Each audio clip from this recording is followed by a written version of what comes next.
тэднийг зооглон байх үед Есүс хэсэг талх аваад ерөөсний дараа Хуан шав нартаа өгөөд "Маа эд, энэ бол миний бие" гэлээ. Тэгээд тэр аяг авч талархлаа өргөөд тэдэнд өгөнгөө "Үүнээс та нар бүгдээрээ ууцгаа. Учир нь энэ бол нүглүүдийн уучлалын тулд олонний төлөө урсгах гэрээний минь цус юм а" гэж хэлсэн. Есүс эзэн бидэнд үлдээхдээ "Та нар үүнийг дурсан санах болгонд миний үхлийг тунхаглах болно" гэж хэлсэн. Намайг дурсан санаж үүнийг та нар хүртэж байгаараа гэж бидэнд хэлсэн баг. Тэгээ энэ бол эзний зоог, нүглүүдийн уучлалын төлөө, олонний төлөө урсгасан гэрээний цус. Тиймд бид хэрэгцээтэй цагт туслах нэгүслийг болон өршөөлийг хүлээн авахын тулд нэгүслийн хаанс ширээнд итгэлтэйгээр очицгоё гэж Библи бидэнд хэлдэг. Халелуя.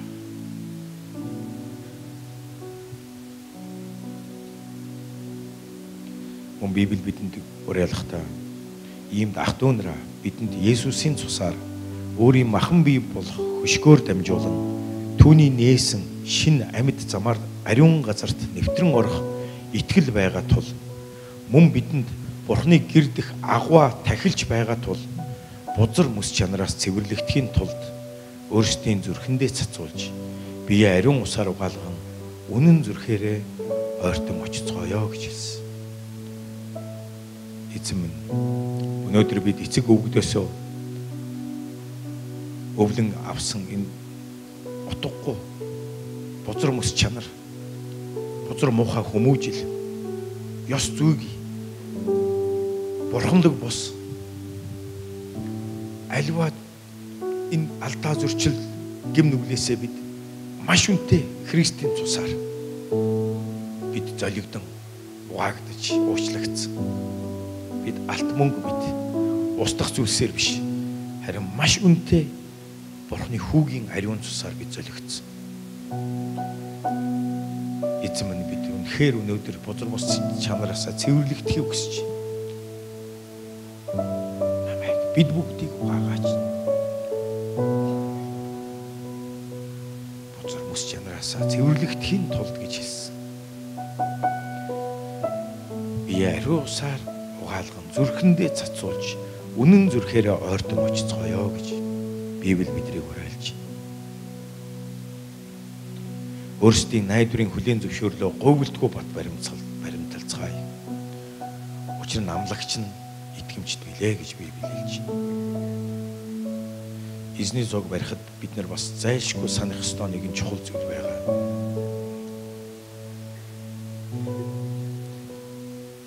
Илч Паул Коринтотынхны чуулганд хэлсэн энэ үгсийг бид нэр үргэлж мэдэж байх ёстой. Бид нэр имэж, сонсож, санаж, сэрж явах учиртай нэгэн зүйл юу байгаа вэ гэхээр Паул Коринтын чуулганд Коринтотод бичсэн захидал дээр эзний зоогийн тухай заавар өгөхдөө Коринтынхныг зэмлсэн нэг хэсэг байх. Тэн үгийг би уншмаар байна. Харин энэ зааврыг өгөхдөө би та нарыг магтахгүй. Яагаад гэвэл та нар хамтдаа цуглахдаа сайжраагүй, харин ч мууджээ гэж хэлсэн байна. Тэгээ энэ үнэхээр харамсалтай. Коринтотынхны чуулган байсан, хамтдаа цугладаг байсан. Гэхдээ сайжраагүй, харин муудсан гэж Паул зэмлсэн байна. Яагаад гэвэл тэд дотроо хагаралтай байсан. Итгэгч нар хоорондоо хагаралтаж, эв түнжингүй байсан. Ховжив бивнийг шүүхэд өгч, шүүхтэлцэж, заргалдаж байсан. Скол дундаа би тэрнийх, би Аполлих, би Кефих, би Петерт харьяалагддаг, би Паулих гэж хоорондоо маргалдаж байсан. Үнэхээр Паул үүнийг зэмлсэн байна.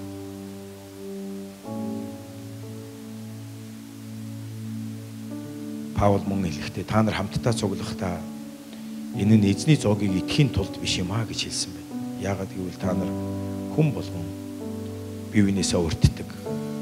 Нэг нь үлсгэлэн байхад нөгөөх нь согтурч байна гэсэн. Чуулганд байгаа энэ ёс бус замбраагүй зүйлийг Паул энд зэмлсэн байна. Магадгүй энэ дотор хэн нэг нь архитаж, согтуурч, мансуурч, тавигттаж, хар тамхи сурж, хотод хуурмаг дотор магадгүй явж байгаа нэг итгэгч байх вэ.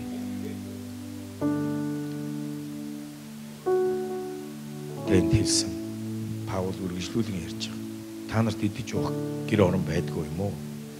Эсвэл та нар Бурхны чуулганыг басамжлан хоос нэгнийг хичээх гэдэг юм уу? Би та нарт юу гэж хэлэх вэ? Та нарыг би магтах гэж юу? Үүний чинь төлөө би та нарыг магтахгүй гэж Паул хэлж байсан. Учир нь эзнээс юу авсныгаа би та нарт амжуулж өгсөн. Чухамхүү түүнийг баригдсан тэр шөнө эзэн Иесус талх аваад талархлаа өргөж хуваагаад энэ бол та нарын төлөөх миний бие юм уу? Намайг дурсан үнийг үйлдэг. Тэрчлэн зоогийн дараа мөн аяг авч. Энэ аяг бол миний цусаар тогтоогдох шинэ гэрээ мөн. Үүнээс та нар уух болгондоо намайг дурсан үнийг үйлдээрэй гэсэн юм аа. Учир нь энэ талхыг идэж энэ аягнаас уух бүрдээ та нар түүнийг ирэх хүртэл эзний үхлийг тунхагладаг. Тиймд хэн нэгэн хүн зохисгүйгээр эзний талхыг идэж аягнаас уух аваас эзний бие ба цусны буруутан болно гэж анхааруулсан баг. Хэрвээ хэн нэгэн хүн зохисгүйгээр өнөөдөр энд Паулын дурдсанчлан дотроо эв нэгдэлгүй хагаралтай эсвэл архитан согтуурдаг гим нүгэл дотор амьдардаг мөртлөө эзний зоогийг барьвал эзний бие ба цусны буруутан болно гэдгийг хэлсэн баг. Үүнийг чуулган итгэгч нар хэр мэддэг бол хэр ярьдаг бол Паул энд хэлсэн учир нь идэж буй хүн хэрв биеийг зөв шүүлгүй идэж уувал өөртөө шийтгэл авчирна гэж хэлсэн байна. Эзний зоогноос идэж ууж байгаа. Тэм учраас маш ноцтой үнийг анхаарах бид нэр хэрэгтэй. Өөрсдийгөө эзний зоог барихаас өмнө бид нэр өөрсдийгөө нягтлан зөв шүүж миний амьдралд нууцлагдмал гим нүгэл, гим буруу байна уу гэдгээ бид нэр Бурхны өмнө түүний үгийн дагуу нягтлан шалгаад хэрвээ гимших ёстой зүйл байвал гимшээд Бурханаас өршөөл нэгүсэл уучлалыг гуугаад тэр гим нүглээсээ нүрээ буруулаад харин эзэн лүү нүрээ харуулад эзний өмнө даруугаар ирээд уучлагдахын төлөө, цэвэрлэгдэхин төлөө, ариусгагдахын төлөө, эдгэрхийн төлөө бид нар энэ зоогийг барих учиртай. Учир нь Паул хэлсэн та нар энэ аягнаас ууж энэ талхнаас идэх болгондоо Христийн үхлийг тунхагладаг. Тэгэхээр Иесус Христ юуны төлөө нас барсан бэ? Тэр биднийг нүгэлд өхүүлж зөвхт байдал дотор амьдруулахаар тэр амиа өгсөн. Бурхны хүү үзүүлэгдсэн бугийн үлсийг, диаволын үлсийг устгахаар ирсэн. Тэм учраас бид нэр диаволын биднийг уруу татаж байгаа альва гим нүгэл, альва тэр архитал завхаар ёс бус бүх зүйлээс бид Христийн тусаар цацуулан Христийнх болж бид диаволд хөтлөгдөж биш. Бид нар Бурханд захирагдан амьдрах тийм дуудлагатай. Тэгээ Паул энд хэлсэн хэрэг бид өөрсдийгөө зөв шүүсэн бол шийтгэхдэггүй байх байсан. Энэ ишлэлийг гаргаж өгвөл бас сайн байна. 1-р Коринт 11-р бүлгийн 17-оос 32 хүртлийн ишлэл явж байгаа.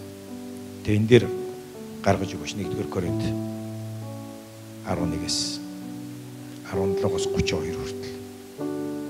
Тэгээ энэ Паул энд хэлсэн байгаа. Учир нь идэж буй хүн хэрэг биеийг зөв шүүлгүй идэж уувал өөртөө шийтгэл авчирна гэсэн. Тэгээ Паул энд нэг зүйлийг Коринтын сүмд сануулсан нэг зүйл байгаа. Үүнээс болж та нарын дунд итгэгчдийн тухай ярьж байгаа шүү дээ. Үүнээс болж та нарын дунд мөхөс өвчтөе хүн олон байгаа бөгөөд мөн цөөнгүй хүн нойрсож байна гэж хэлсэн байна. Энэ бие махбодын хувьд бол үхсэн гэдгийг хэлж байгаа. Итгэгч нараас цөөнгүй хүн нойрсон буюу үхсэн. Харин олон хүн өвчтөе. Дараагийн ишлэг гаргаараа. Хэрэг бид өөрсдийгөө зөв шүүсэн бол гэж.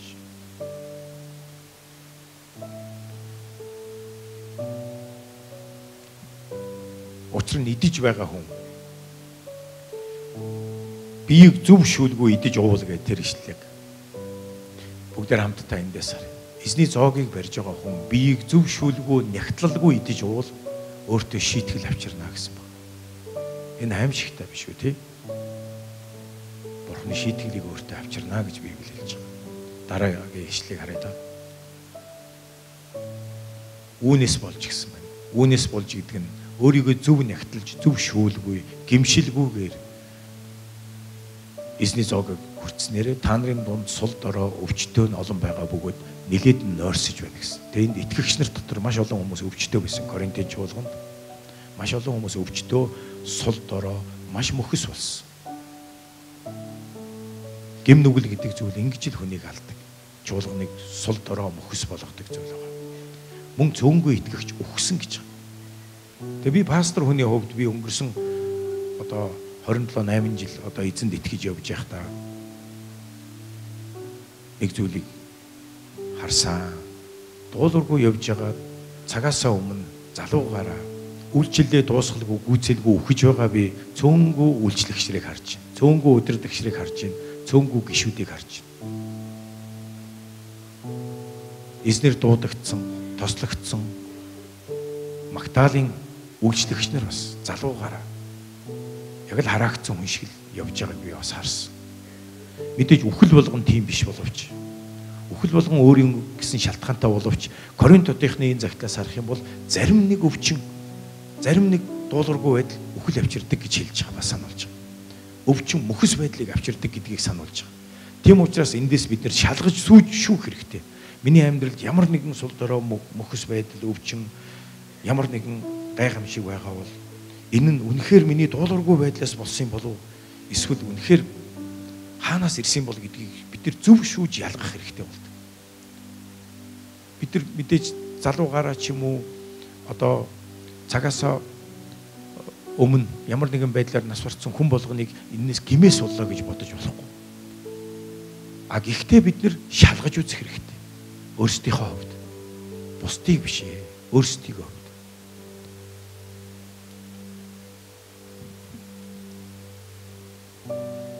Тэгээ Библи бидэнд эзний зоогийн тухайд ярихдаа бидэнд Коринтын түүхээр дамжуулаад нэгэн үнэхээр эзнээс имээх нэгэн гашуун боловч бидэнд маш их сургамжтай тустай бид нар өөрсдийгөө эзэн дотор зохистой авч явахад тустай нэгэн энэ зүйлийг жишээг бидэнд Паул илж бичиж үлдээсэн.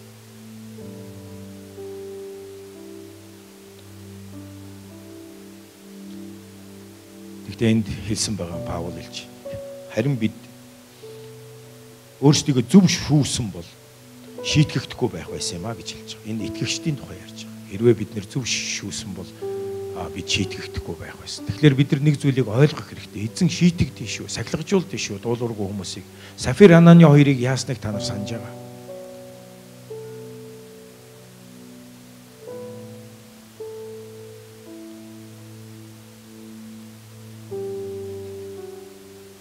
Төгсгөлд нь Паул бас ингэж хэлж байгаа. Гэхдээ бид шийтгэгдэхдээ сахилгажуулгахдаа эзнэр сахилгажуулгадд юм а гэж хэлсэн байгаа дараагийн ишлэл. Энэ ертөнцтэй хамт яллагдахгүй тулд үл итгэгч нар шиг бид нэр яллагдаж одоо шүүгдэхгүй тулд эзэн биднийг сахилгажуулдаг. Тийм учраас тэр цагаасаа өмнө өгсөн хүнийг нойрссон гэж хэлсэн байгаа юм л да. Нойрссон хүн гэж хэлсэн. Тэгээ эзний зоог барихад 3 сонголт ирдэг. Нэгдүгээрт эзний зоогийг барихгүй байх сонголт ирж байгаа. Магадгүй энэ дотор хэн нэгэн за ер нь эзний зоог бариад яах вэ? Ер нь амар юм байна. Болий. Би ер нь эзнийг дагаж чадахгүй юм байна гэдг юм уу? Ер нь одоохондоо биш байна гэд ингээ эзний зоогоос татгалздаг. Гэтэ энэ бол та эзнээс татгалзаж байгаатай адилхан. Та зөв амьдрахыг хүсэхгүй байна. Итгэдэггүй хүн бол эзний зоогийг барихгүй байж болно. Нэг л тохиолдол. Харин итгэгчдийн хувьд бол танд барихгүй байх сорилт ирдэг гэхдээ та Энэ зөв сонголт биш. Хоёрдугаарт эзний зоогийг барина. Гэхдээ өөрийгөө зөв шүүж нягтлалгүй эзний зоог барих гэдэг олон хүмүүс. Энэ хоёр хоёулаа буруу. Харин гурав дахь сонголт юу вэ гэхээр эзний зоогийг барина. Ингэхдээ яг эзний хүслийн дагуу, түүний үгийн дагуу өөрийгөө зөв шүүж нягтлаад гимшин эргэж зүрхэндээ цацуулан хэрэгцээтэй цагт туслах нэгүслийг олохын тулд зүрхэндээ цацуулж өршөөлийн тэр нэгүслийн сэнти рүү бид нэр очин ойртон очих зоригтойгоор итгэлтэйгээр Есүс үний төлөө амиа өгсөн. Есүс загалмай дээр цусаа урсгах та. Амен. Эзний зоог барих үед та биднийг боолчилж, хуурч, мэхэлж байсан диаволын маш олон ажлууд, худал хуурмаг морох болтугай. Бурхны хүү үзүүлэгдсэн бугийн үлсийг устгахаар ирсэн гэж Библи хэлж байгаа. Тийм учраас өнөөдөр эзний зоог барих үед өөрийгөө зөв шүүн нягтлаад таны хүлж байгаа элдв, гим нүгэл, худал хуурмаг, атааж өтөө, бардамнал, гомдол, хагарал, өөр юу гэдэг завхайрал тэр салгагдах ёстой олон зүйлээсээ иргэн чөлөөлөгдөөд Христийн тусаар зүрхэндээ цацуулан бүгдээрээ эзний зоогийг барих болно. Амен. Христийн тусаар цацуулан хэрэгцээтэй цагт туслах нэгүслийг болон өршөөлийг хүлээн авахын тулд Христийн цусаар зүрхэндээ цацуулан нэгүслийн хаан сэнти рүү ойртон очицгоё гэж Библи биднийг уриалдаг. Бүгдээрээ зүрх сэтгэлдээ түүний ариун цусаар цацуулна. Бурхны ариун газар түүний ариун оршихуураа орцгоё. Өөрсдийн бүх гэм нүгэл, дуулуургүй байдал, гимших ёстой бүх зүйлсээ бүгдээрээ дахин нэг эзнэр шалгуулж, цэвэрлэгдэж, угаагдаж ариун газар, эзний онцгой ариун газар нэвтрээ орцгоё.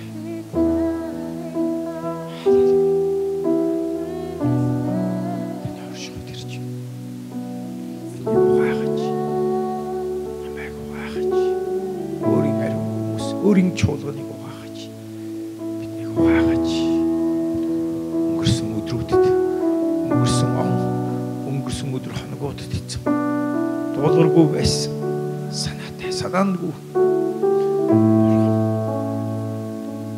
үлдсэн гэм нүгэл бүхий л алдаа зөрчлийг та ухаач, цэвэрлэж та энэ өдөр, энэ цаг үчид бас биднийг ухаач, өөртөө ариун ард түмэн болж тусгаарлаж өгөөч. Бид өөрсдийгөө тусгаарлахад туслаач.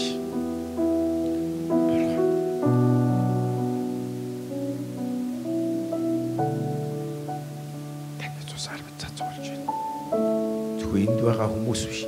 Бүхий л Монгол чуулган итгэлийн ах дүүс Бурхны хүүхдүүд дээр бид хамтдаа бас цацуулна. Бид хамтдаа таны оршихуйд эзэн. Таны оршихуйд хүндэл имэцтэйгээр ирж байна.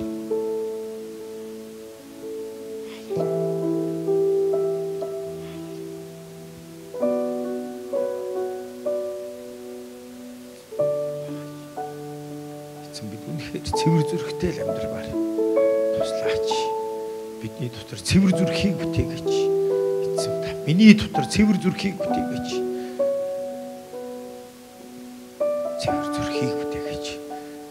Та миний дотор, бид бүгдийн дотор зөв сүнсийг шинчилж өгөөч.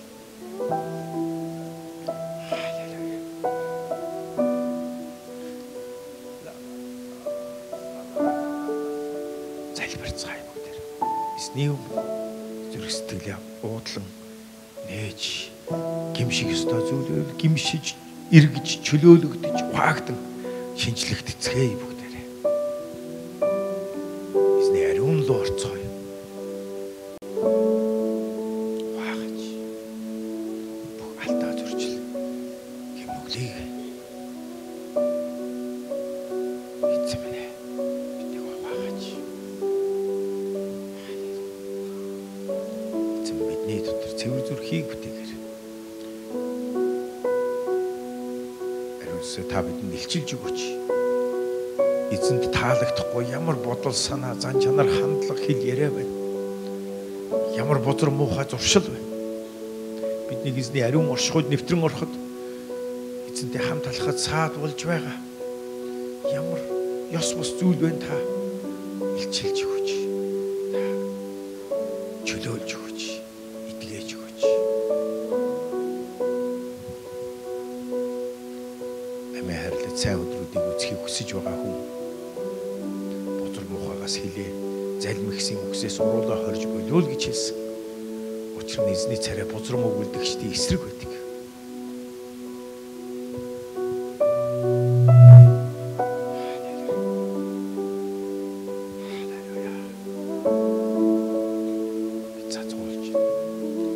Эзэн биднийг шалгаж, судлаж, мэдээч биднийг ажиглаж, бидний зүрх сэтгэлийг мэдээр.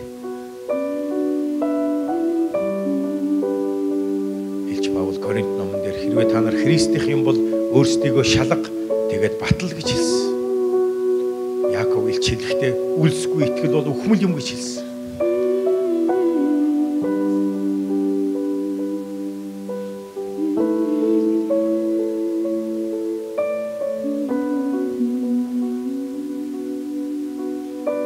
Халелуя.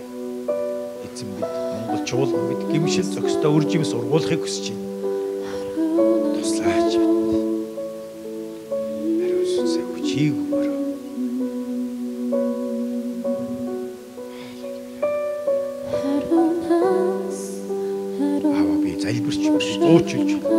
Өнөөдөр энэ оршихуйд энэ газар ах ягш дүүснэ бид бүгдээр хамтдаа чөлөөлөгдөж, цэвэрлэгдэж, эдгэрч бид нэр цоошин тулан байхыг хүсэж байна.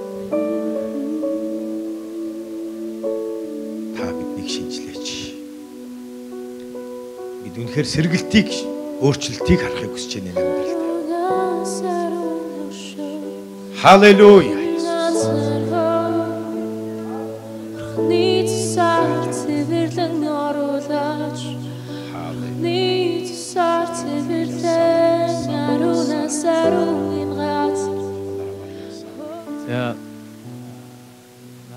Маш тодорхой, маш ойлгомжтой бидэнд тайлбарч өгсөн учраас би нэмж их олон юм нуурших юм байхгүй. Зүгээр бид нар яг эзний зоогийн бас нэгэн гайхамшигтай утга учир бол Христтэй нэг болж байгаа үйл явдлыг бүгд санах хэрэгтэй. Бид нар Христтэй нэгдэж байгаа. Бид нар түүний биеийг төлөөсөн эсгээгүүд алхахыг үдэж, түүний цусыг бэлэгдсэн, бид нар усан үзмийн ундааг хүртэхтэй, жүүсийг хүртэхтэй бид нар Христийн биетэй нэгдэж Христийн цустай холбогддог. Энэ бол маш нандин юм байна. Үүгээрээ дамжуулаад бид нар бас нэг болж байгаа. Бид нар нэг талхнаас идэж, бид нар нэг цуснаас хүртэж, Христийн цусыг бэлэгдсэн энэ ус үзмийн жүүсийг хүртснээр бид нар нэг болж. Өчигдрөөс хойш бид нар бас ярьж байгаа сэдв байна. Бурхны хаанчлалын сэтгэлгээтэй байна. Бид нар энд ямар нэгэн ганц сүмийг төлөөлж ирээгүй.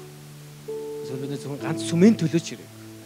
Бид нар Христийн биеийг нэгдэл болж ирсэн юм. Тийм учраас энд олон үйлчлэл хийж байгаа бүдэрдэгч нар пасторууд хамт цугласан байна. Энэ олон сүм чуулганаас итгэгч нар ирсэн байна. Бүгдээ хамтдаа эзний зоог барьцгаая. Энэ маш нандин үйл явдлыг бүгд санах хэрэгтэй. Өөрийгөө зөвөр шалгаарай. Сая нараа пастор эзнийг би дахин санаа зөвөр шалгах гэдэг нь за болий зү дэмий юм байна гэсэн ийм утгаар биш. Харин ч өөрийгөө сорж, өөрийгөө өдөөж, өөрийгөө урамшуулж би Христтэй нэгдэж, би Христтэй нэгдснээр бусад итгэлийн гэр бүлийнхэнтэй нэгдэж, би өнөөдөр ялагдж байгаа тэр бүх гэм нүглийнхаа ард нь гарах болно гэсэн итгэл үнэмшилтэйгээр, гимшилтэйгээр энэ зоогийг хүрлээж аваарай. Үнэхээр яг энэ цам үчид бид өөрсдийгөө шалгаж, өөрсдөө зүрх сэтгэлийг шалгаж, ариун сүнс та бидэнд дахин сануулаарай. Дахин бидний зүрхийг харуулаарай. Бидний дотор байгаа танд үл таалагдах бүхнээс та биднийг цэвэрлж өгөөрэй. Эзэн минь бид нар бас гимшиж байна. Үнэхээр гимшиж. Эзэн та уучлаарай. Бидний буруу бодол, буруу хандлага, буруу үг, буруу үйлдэл бүхнээс Бид гимшиж гэн эзэн минь. Муу буруу муу зуршлаас гимшиж гэн эзэн минь. Эзэн минь. Та биднийг өөрчилж өгөр. Бидний зүрхийг та, бидний хандлагыг үнэхээр таны үгэн дотор суурилгдсан зөв нэгэн болгож өгөр эзэн. Эзэн бид өөрсдийн хүчээр чадахгүй эзэн. Ариун сүнс нь бидэнд туслаач. Биднийг үнэхээр өөрчилж өгөөч. Биднийг бодол санаагаа, үг хэл яриагаа, үйлдэлээ энэ хандлагаа мэдэрч, удирдах чаддаг болгож өгөөч. Таны үгээр удирдуулдаг болгож өгөөч. Ариун сүнс нь дуулууртай болгож өгөөч. Эзэн мөн энэ зоогийг хүртснээр бид тантай нэгдэх хүсэж байна. Бид таны дотор биш, та бидний дотор байгаа ч эзэн минь. Мөн энэ зоогийг хүртснээр эзэн минь бид нар бие биентэйгээ нэгдэхийг хүсэж эзэн. Бид нар бие биентэйгээ нэгэн бие гэдгээ тунхагламаар эзэн. Бид нар дайснууд биш, бид нар өрсөлдөгч нар ч биш. Харин бид нар нэгэн бие. Бид Христийн бие. Христийн эвдэрсэн бие. Урсан ариун цусаар холбогдсон нэгэн бие. Эзэн минь та биднийг нэг байлгаж өг. Бид нар нэг санаа, тэр нэг сүнс, нэг цусан дотор, нэг бие дотор та биднийг нэгтгэж өгөө. Эзэн танд баярлалаа. Гимшиж байна. Хүч чадлыг гуйж байна. Эзэн бас таны үхлийг тунхаглаж байна. Мөн таны оршуулгсныг болон дахин амилсныг бид бас тунхаглаж байна. Таныг ирэх тэр өдрийн хүртэл бид энэ хөө ариун ёслолоор дамжуулж таныг бид тунхагласаар байх болно. Тандаа баярлалаа. Есүсийн нэрээр залбирлаа. Амен.